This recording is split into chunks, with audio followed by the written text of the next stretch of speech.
O artigo 192, ele restringia as taxas de juros do Brasil a 12%. O Congresso Nacional tirou esse artigo da Constituição. É inacreditável, são inimigos infiltrados dentro do Brasil. Nós precisamos entender isso. Quando o Fernando Henrique assumiu o governo na era do Itamar Franco, a dívida interna do Brasil, era de 30 bilhões de reais. Quando o Fernando Henrique saiu do ministro, foi presidente, a dívida era de 60 bi de reais. No final do governo Fernando Henrique, ela chegou a 687 bilhões de reais. E no final da era Lula, quase 1,6 trilhão de reais. Tá? Então, a dívida interna saiu de 30 bilhões de reais a 1,6 trilhão de reais. E com isso nós chegamos ao ano de 2015, com uma dívida interna, depois da era Dilma, de 4 trilhões de reais, quase lá, e uma dívida externa, que era de 220 bilhões no início do governo Lula, agora chega a 545 bilhões de dólares. Mais do que duplicou na era PT. E ele ainda diz que pagou a dívida. Vocês lembram disso? Ele foi a público dizendo que pagou a dívida. Isso é um absurdo, é uma grande mentira. E teve gente com curso universitário, até mestrado, doutorado, que acreditou nessa balela. De quanto era a dívida com o FMI?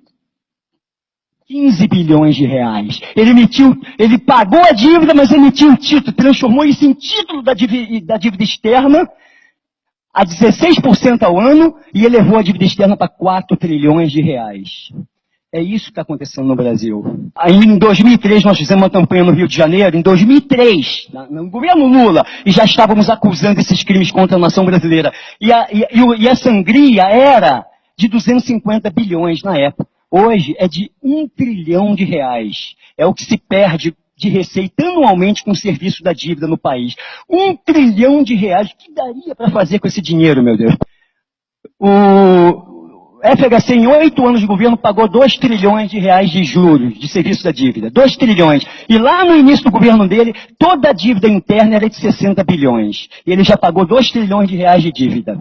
E na era Lula, em 8 anos, ele pagou 4 trilhões e 766 bilhões de reais. É inacreditável. No início do governo Lula, toda a dívida interna era de 687 bilhões de reais. Isso é um crime de lesa pátria. Não tem nada, as instituições não estão funcionando no Brasil. Outro dia eu estava assistindo um documentário, e nesse documentário tinha um helicóptero, um repórter dos Estados Unidos, sobrevoando Dubai, sobrevoando a cidade de Dubai, aquela coisa maravilhosa, aquela coisa linda.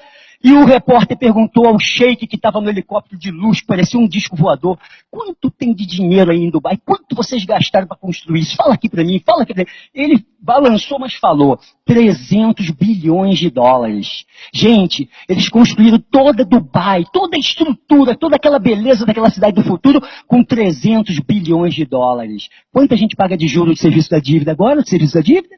1 trilhão de reais. Quanto dá isso? Quanto dá isso? Hã? Pois é, mas quando era 2, na época desse documentário era 2 reais o dólar. Tá? Naquele tempo, quando eu assisti esse documentário, dava para fazer 2 Dubais por ano no Brasil. E agora dá para fazer 1,3 Dubai todo ano no Brasil. Quem é rico aqui? Quem é o país rico? Me fala, então eu não aceito chamar o Brasil de país pobre ou atrasado. Eu não aceito isso. Isso é propaganda enganosa que foi inserida na cabeça das pessoas, inclusive de intelectuais, de acadêmicos, porque a mente dela, de grande parte da sociedade brasileira foi contaminada por uma psicologia derrotista, que é uma ficção. O Banco Central é público ainda, mas se comporta como se fosse privado. Ele não cumpre com as suas funções. Quais são as funções do Banco Central? Regular taxa de juros e emitir moedas para desenvolver o desenvolvimento do Brasil. E ele faz o contrário. Ele aumenta a taxa de juros, enxuga a economia, limitando o volume de moeda circulante no país a 5%. Ou seja, a moeda que circula no país representa apenas 5% do PIB. Meu amigo, em qualquer país avançado, economicamente um pouco menos apertado, arrochado pelo sistema, é 40%, é 35% ou 40% o montante de moeda circulante no país. E a doutora Fatorelli, ela fala isso aqui também nesse livro. E como é que ele faz isso, doutor Ribas? Como é que ele faz isso, patriotas? Como o Banco Central faz isso? Ele vai lá no caixa do banco, tem aquela dinheirama dos juros, dos 400% de juros que ele recuperou, que ele recolheu da população, das empresas que pagam juro absurdo, juros do governo, ele está com aquele montão de dinheiro. O governo federal fala, não joga na economia, porque isso vai causar inflação.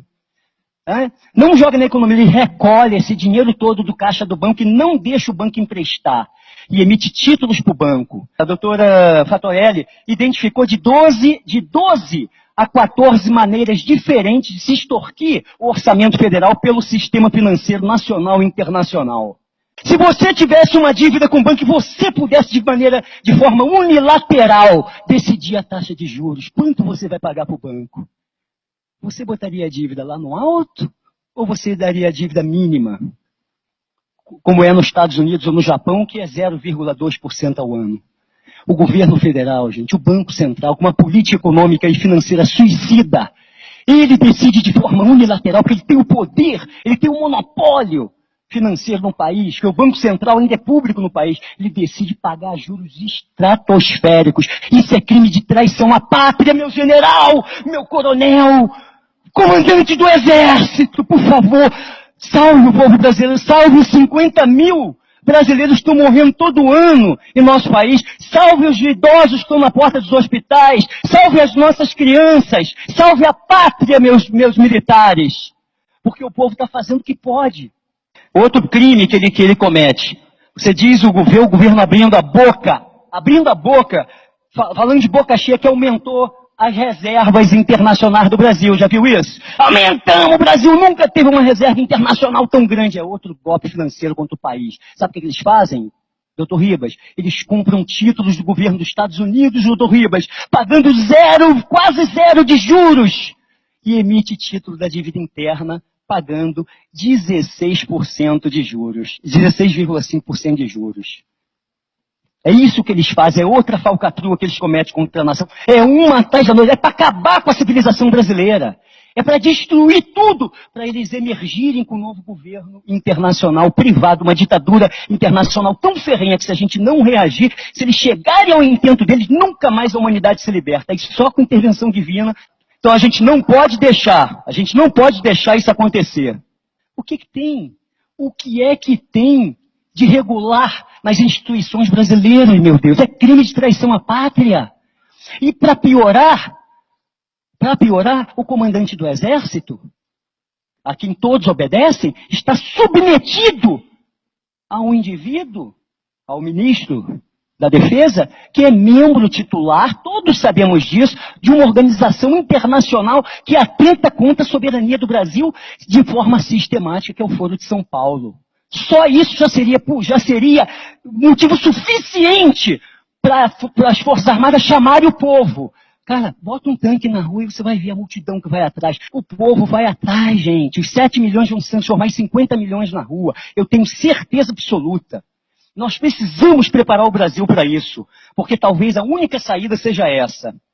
É constitucional que se faça uma auditoria completa da dívida interna e externa. Está lá na Constituição de 88, foi uma coisa boa que eles botaram lá. Nos atos transitórios constitucionais democráticos, é isso? Número 26. Então, pessoal, está lá na Constituição do Brasil para eles fazerem auditoria da dívida, mas eles não fazem, cara. Eles não fazem auditoria, não fazem. É inacreditável. A única coisa boa que tem na Constituição de 88, eles não cumprem. Tá? E se fizesse uma auditoria no Brasil, olha o que aconteceria. 1 trilhão ficaria no caixa. Só a auditoria da dívida. 1 trilhão ficaria no caixa do governo. Não sairia. Por quê? Porque essa dívida não suporta uma auditoria. É um castelo de cartas. É uma mentira. É juros sobre juros. São falcatruas ilegais, inconstitucionais, imorais. Qualquer auditoria resolve isso. Se R$ 1 trilhão deixar de ser pago para o sistema financeiro e ficar na economia nacional, eu tenho certeza absoluta, não estou falando do minério ainda não. Só a auditoria da dívida. O país passa a crescer a 10% ao ano. Se o Brasil começar a crescer a 10% ao ano, em quanto tempo ele dobra o PIB? 7 anos, crescendo a 10% ao ano. Então, em 7 anos, o nosso PIB, que é de 6 trilhões, vai para 12. Só que o Brasil tem condições de crescer a 10% ao ano durante 30 anos seguidos ou 40. Tem condições de fazer isso por causa do consumo reprimido aqui. Uma pobreza reprimida que, se o Brasil explodir em prosperidade, a população brasileira vai correr para comprar os bens de consumo e de capital que que ela foi privada por causa desse sistema injusto. Então o Brasil tem condições de crescer 30 anos facilmente a 10% ao ano. Mais 7 anos ele dobra de novo. É 10% ao ano. É exponencial, tá? Então aqui já vai para 24, meu Deus. Vai dobrar de novo, vai para 24. Mais 7 anos, vai para 48. Em 21 anos, o Brasil sai de 6 trilhões de PIB, que é hoje, para quase 50 trilhões de reais de PIB. Se nós entrarmos no caminho do progresso. Quem é pobre? Se a gente chegar a 50 trilhões de PIB, num ciclo industrial magnífico que levaria 20 anos só, o Brasil estaria disputando com os Estados Unidos a primazia da primeira economia mundial. Vocês podem fazer as contas, você vai ver que 50 trilhões fica perto de 20 trilhões de dólares, que é o PIB dos Estados Unidos. Está entendendo isso? Os nossos potenciais sendo enterrados por uma mentira absurda de que nós somos pobres, atrasados, ou seja lá o que for. Eu não aceito esse termo nação de terceiro mundo, isso foi criado por eles. Não aceito esse termo de país pobre, isso foi criado por eles, para inserir na cabeça do povo a psicologia derrotista que mantém a maioria dos brasileiros, não todos, se arrastando como cobras, como ratos. Tem um remédio para isso, para resolver esse problema. O remédio ideal seria a intervenção constitucional pelo poder instituinte feita pelo povo brasileiro. Só que parece que nesse momento a gente ainda não conseguiu criar uma massa crítica para isso. Tem quantas pessoas conscientes no Brasil que despertaram? 1 milhão, 2, 3? Eu não sei. Entendeu? Mas o ideal seria essa intervenção com apoio dos militares. No dia seguinte, depois de uma possível intervenção popular, constitucional, com apoio dos militares, quando aplicar o estudo de cenários e fizer um governo provisório, um governo transitório, constituído, um Estado maior constituído de civis e militares, tá? Aí nós vamos poder aplicar os 32 pontos que vão transformar o Brasil na primeira, no mínimo na segunda potência mundial. Tá? E desses 32 só vou falar 5 principais, para encerrar e encerro aqui. Os 5 principais são auditoria completa das dívidas interna e externa. É imprescindível. Os movimentos impeachmentistas e os intervencionistas precisam falar isso toda hora. Depois da auditoria, Banco Central público e financiando o governo federal. Nunca mais o governo federal, isso tem que ser artigo constitucional, pode pegar 1 centavo emprestado com nenhum banco, nem interno e nem externo. Auditoria completa de todas as privatizações que foram feitas. Aumento do efetivo das Forças Armadas para 1 milhão de mulheres e homens em armas. De 370 mil para 1 milhão de homens e mulheres em armas. E para finalizar, o último item. Uma contra-revolução cultural no Brasil. Acabar com toda a interferência cultural do marxismo, do gramicismo, do Herbert Marcusismo, né? E tudo que vem degenerando a cultura e a moral do povo brasileiro nos últimos 40 anos. Uma contra-revolução nacionalista para dizimar essa cultura demoníaca e transformar o comunismo, a divulgação do comunismo em crime hediondo de traição à pátria em território brasileiro. O seu Levi, que foi a salvação da mudança política brasileira, ele no mês ou 2 que ficou aí, ele aumentou os juros de 250 para 360 bilhões ao ano. Ele foi lá só para aumentar o serviço da dívida. Então veja, não é uma questão, por exemplo, o Odebrecht, né? O Marcelinho Odebrecht está em cana, por quê? Porque ele superfaturou obras públicas, não é verdade? Ele e outros mais, né? Agora, quem superfaturou a taxa de juros no Brasil não está preso. E houve um superfaturamento. O Brasil é uma potência econômica com uma doença política. Qual é essa doença? É o sistema político partidário que pratica o governo indireto imposto por Londres. É isso. Nós vamos encerrar com o nosso grito de guerra, não é isso? Vamos ficar em pé, então? Agradeço a presença e a paciência de todos de nos ouvir. Brasil! Muito obrigado. Boa noite.